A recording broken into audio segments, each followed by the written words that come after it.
Okay, yeah. Awesome sauce. Okay. All right. All right. Hi, everyone. I'm Russ. Mark. And this is a spirited endeavor. Priming the Pump edition. That's right. All right, so we're revisiting some old favorites. Yes, we are. And this was kind of our nemesis at one point. It really was. So we had just started off, and we were just kind of getting our feet wet with Scotch, and we came upon this one.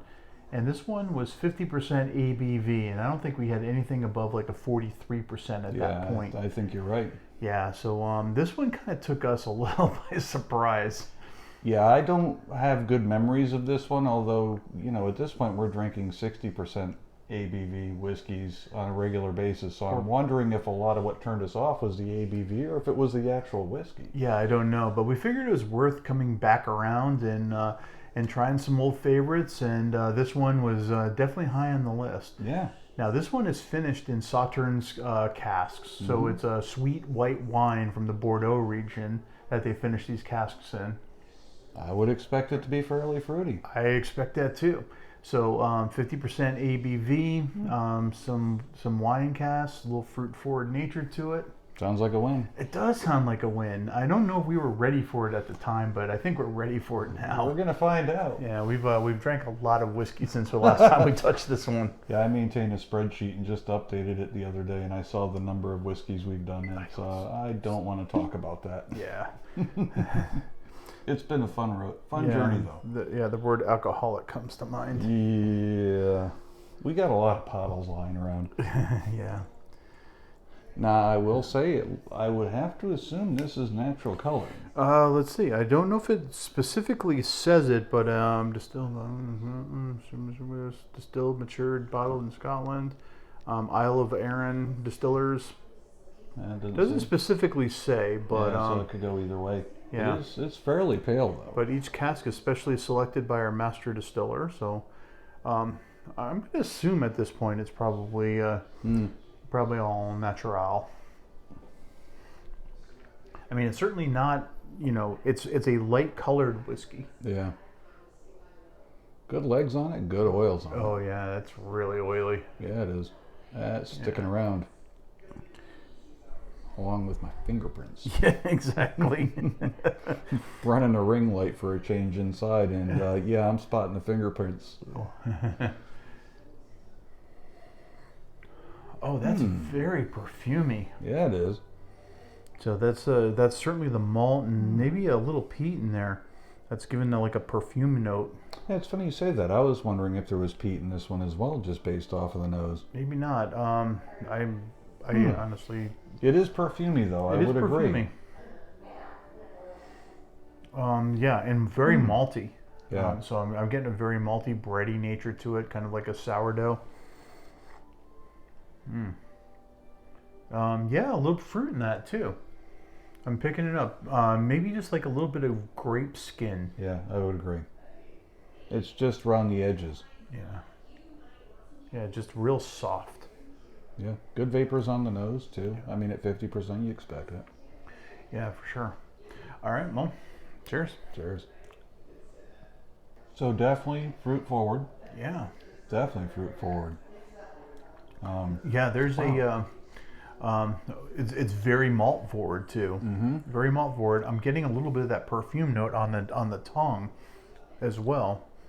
I'm getting like grape Jolly Rancher, just a little bit. Yeah. Yeah, there's like a hard candy aspect to that. Maybe a little green apple to it too. Green apple Jolly Rancher. Yeah. Yep. That's kind of what I'm getting on that. But like a little maltiness, a little oakiness. It's actually very oaky. Kind of like they add a little sawdust in there or something, Wow. You go back second time and that Jolly Rancher bit's even stronger. A lot less of the barrel spice second time around, but yeah, first time the barrel spice was very present on this one. And it's more it's not on the palate, it's more on when you swallow it. I was getting it at that point. Yeah, and that green apple Jolly Rancher just lingers. Yeah. That just goes on forever. Wow. Yeah, this would have been way beyond where we were when we had this. Yeah. This was like one of the first whiskeys we did coming off of, 40% ABV, like Glenmorangie and stuff like that. We jumped into this one and that just lit us up. Wow. That's funny. It is funny. I don't know if I like it any better. I think I appreciate it a little bit more, and I think I can pick out the fruit flavors in there a little bit. I don't know if something in there is still a little off-putting to me. It's funny you say that. I would have to agree wholeheartedly with that. I'm with you. I can certainly appreciate and pick out the individual flavors where I know I couldn't do that the first time around. I think I was just entirely overwhelmed.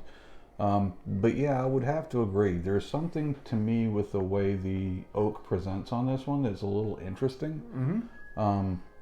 It's not your typical oak. It's like licking a 2x4 almost. Yes, that's it exactly. And it's like pine. Doesn't come across like good quality wood. It comes across like you're just licking a piece of pine. At least for me. I can see that. Yeah, it's very woody. Yeah. Now I appreciate some oakiness in my whiskey. We get a little bit of the oils and everything from that. It really, it kind of gives you that nice, a little bit of barrel spice, that kind of thing. But this one just tastes woody, like you're walking through a lumber yard. Yeah. Eating a Jolly Rancher. And I got to be honest with you. This is a white wine finish. Yes. And normally we're doing red wines for a finish, and I'm not sure I'm a huge fan of the white wine finish. There are aspects of it that I enjoy, the little bit of green apple, like the Jolly Rancher aspect, but there's like this, and I think it's part of it may be that I'm confusing what the cask did, the wood itself, but there's just an aspect of that just doesn't hit me right.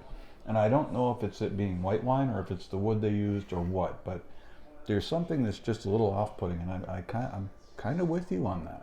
Yeah, it almost tastes like it's new oak rather than for like first fill, and we know that it's a Sauternes cask. I mean, so we know that, and we know that it's this isn't a first fill, but it kind of presents like one.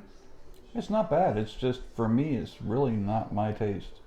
I think I would have preferred a red wine finish personally. That might have gotten a little bit more in my wheelhouse, but being that this is a white wine finish, I don't know if I'm a big fan of that. I mean, I like that they did that. I like that they tried something here. I mean, it's certainly interesting. I don't know if it's my cup of tea. Yeah, I'm with you on that one. So interesting. Well, what are you thinking? Oh, a 2. Yeah, I'm with you on that one. Yeah. I mean, it's. I would absolutely accept a glass of this. Oh, certainly. I mean, it's not bad. It's just not to my personal taste. It's an interesting bottle. There's no doubt about it. I mean, it's not boring by any stretch of the imagination. The fruit notes are again really nice on this one, but yeah, it's just again does not match my taste. Yeah, interesting. It is interesting. So I think. Still not big fans, but perhaps for different reasons. Yeah, I think so. I think we can understand now kind of what's going on with the whiskey, and we're not dealing with, an overly hot ABV or something like that. Yeah, well, I think the barrel spice combined with the ABV for us at that point was probably just a bit too much. Yeah, I think it just pulled a little too much out of the barrel. Yeah. Well, very interesting evening for us. Hope you guys have enjoyed it. Yeah, we sure did. And we'll catch you later. All right, catch you on the next one. Take care. Bye.